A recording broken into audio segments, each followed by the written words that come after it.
जय हिंद दोस्तों, स्वागत है आपका हमारे चैनल में। इस वीडियो में हम आपको दो बड़ी खबरें बताएंगे। तो चलिए पहली खबर शुरू करते हैं। तो देखिए, कुछ ऐसा है कि जो इम्पोर्टेड वेपन्स है उनके अंदर थोड़ी बहुत वैरायटी होना आपके पास जरूरी है। मान लीजिए कि इस समय हम लोग केवल रशियन फाइटर जेट के भरोसे ही बैठे होते और रसिया चूंकि समय युद्ध की स्थिति में फंसा हुआ है, उसके ऊपर सेक्शन लगे हुए हैं, स्पेयर पार्ट्स वह हमें मुहैया नहीं करवा पा रहा है। हम लोग जैसे तैसे जुगाड़ करके अपने खुद के बूते उसकी स्पेयर पार्ट्स तैयार कर रहे हैं। सोचकर देखिए कि अगर भारतीय वायुसेना में सभी के सभी विमान रशियन होते तो कितनी बड़ी मुसीबत में हम लोग आ जाते हैं। जबकि अभी अगर देखा जाए तो इनमें वैरायटीज है। हमारे पास रशियन फाइटर जेट तो है ही, साथ ही में हमारे स्वदेशी विमान भी है। इसके अतिरिक्त इसमें रशियन फाइटर जेट भी है, कुछ ब्रिटेन द्वारा बनाए गए फाइटर जेट भी है। तो अगर किसी एक देश के फाइटर जेट में किसी तरह की प्रॉब्लम आती है तो वह कुछ लिमिटेड नंबर में ही अफेक्ट होते हैं, बाकी सारे के सारे एयर वर्दी होते हैं।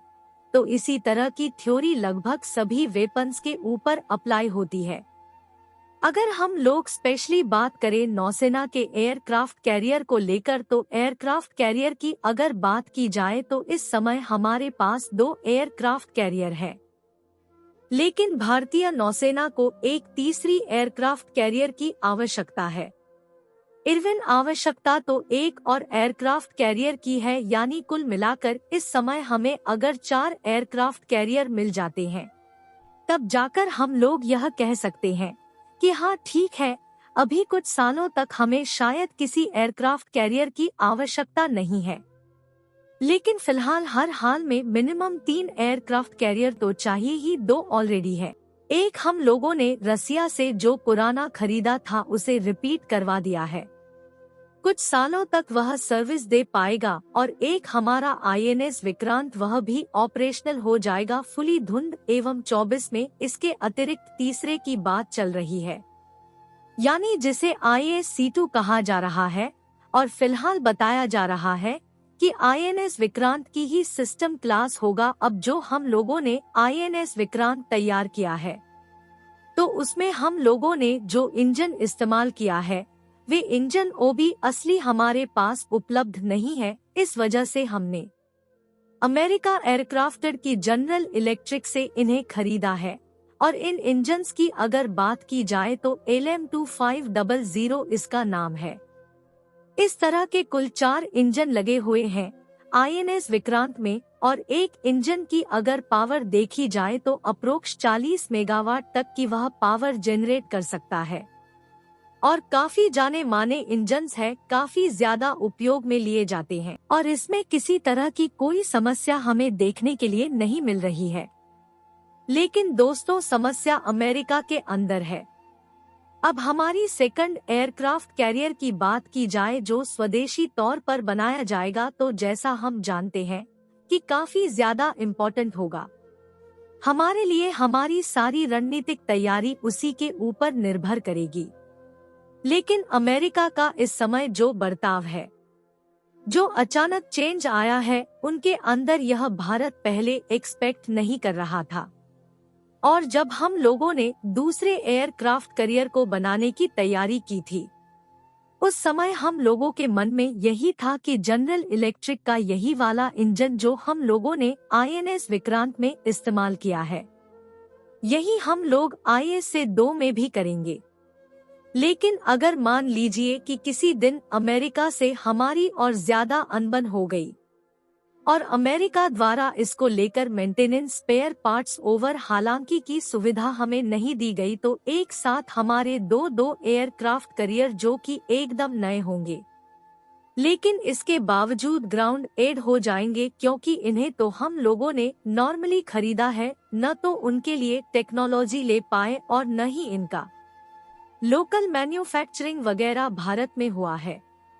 जो सप्लाई चेन है वह पूरी की पूरी निर्भर है अमेरिका के ऊपर। तो इन सब चीजों को ध्यान में रखते हुए अब अमेरिका के जनरल इलेक्ट्रिक के इंजन के अलावा हम लोग विकल्प को तलाश रहे हैं। बताया जा रहा है कि जो सेकेंड एयरक्राफ्ट कैरियर बनाया जाएगा उसके लिए ब्रिटेन के रोल्स रॉयस के इंजन के लिए बातचीत करना शुरू कर दिया है और रोल्स रॉयस के द्वारा बनाए जाने वाले MP3 gas turbine marine engine को लेकर भारत और ब्रिटेन के बीच में बातचीत चल रही है।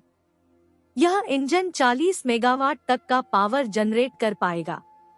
इसके अलावा जनरल इलेक्ट्रिक के LM.500 की तुलना में थोड़ा सा एडवांस है। यह फ्यूल भी कम कंज्यूम करेगा और कुछ हद तक इसकी लोड पेयरिंग कैपेसिटी भी बढ़ जाएगी। हालांकि हम आपको बता दें कि इसके लिए हमें चार्ज भी फिर उसी हिसाब से देना पड़ेगा। बताया यह जा रहा है कि यह जनरल इलेक्ट्रिक के LM2500 इंजन की तुलना में लगभग 1.5 गुनी कीमत पर हमें मिलेगा, यानी अमेरिकन इंजन से महंगा है। हालांकि यह पैसे वसूल कर देगा क्योंकि यह पावर थोड़ी सी ज्यादा जनरेट करेगा, लोड ज्यादा लेगा और इसी के साथ साथ फ्यूल में भी यह काफी बचत कर देगा। तो जो ज्यादा कीमत देनी पड़ेगी उसे हम लोग बराबर कर लेंगे। लेकिन जो सबसे बड़ी प्रॉब्लम हमें इन फ्यूचर आ सकती है उसे यह निजात दिलाने में काफी ज्यादा फायदेमंद साबित होगा। देखिए, ब्रिटेन भी वैसे अमेरिका की तरह ही एक देश है, उसके ऊपर भी आंख मूंद कर विश्वास नहीं किया जा सकता है। लेकिन अमेरिका और ब्रिटेन में अगर हम लोग कंपेयर करके देखें, अमेरिका जहां पर इकोनॉमिकली बहुत ज्यादा पावरफुल है, सुपर पावर है, वह दुनिया के ऊपर एक तरह से रोल करता है, उसकी धाक चलती है। सॉफ्ट पावर इसकी जबरदस्त है, जबरदस्त उसका इन्फ्लुएंस है।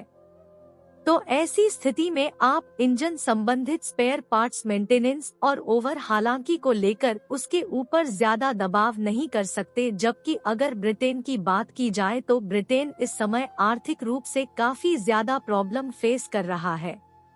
उसकी सॉफ्ट पावर उतनी नहीं है जितनी अमेरिका की है और भारत से कई में अब वह लगातार पिछड़ते जा रहा है। तो ब्रिटेन अगर नाटक करने की कोशिश भी करता है इन सब चीजों को लेकर, तब भी उसे आसानी से प्रेशर में लाया जा सकता है और अपने काम लिए जा सकते हैं। एटलस इस बात की गारंटी हो जाएगी कि हमारे एयरक्राफ्ट कैरियर ग्राउंड ना हो, तो हमारे ख्याल से इसी उद्देश्य से इंडियन एयरक्राफ्ट कैरियर के लिए ब्रिटेन की रोल्स रॉयस का MT30 guest urban marine engine लिया जा रहा है। इसके अतिरिक्त दोस्तों 2021 में एल और रोल्स रॉयस के बीच में एक समझौता ज्ञापन भी हुआ था, जिसके तहत MP30 इंजन को लेकर जो सर्विसिंग है, ओवर हालांकि मेंटेनेंस वगैरह है, उसकी फैसिलिटी भारत में स्टैब्लिश करने को लेकर बातचीत हुई थी। तो कहने का मतलब अमेरिका इंजन की तुलना में यह इंजन हमारे लिए काफी ज्यादा उपयोगी होगा। केवल कीमत ज्यादा है, लेकिन बाकी सारी चीजों में यह अमेरिकन इंजन से बेहतर साबित हो सकता है। तो इस पूरे मुद्दे पर अब आपका क्या मानना है, नीचे कमेंट करके जरूर बताइएगा। और अगर आपको ये वीडियो अच्छी लगी हो तो इस वीडियो को एक लाइक जरूर कीजिएगा। और अगर अभी तक आपने हमारे YouTube चैनल DK क्लब को सब्सक्राइब नहीं किया है तो सब्सक्राइब जरूर कर लीजिए।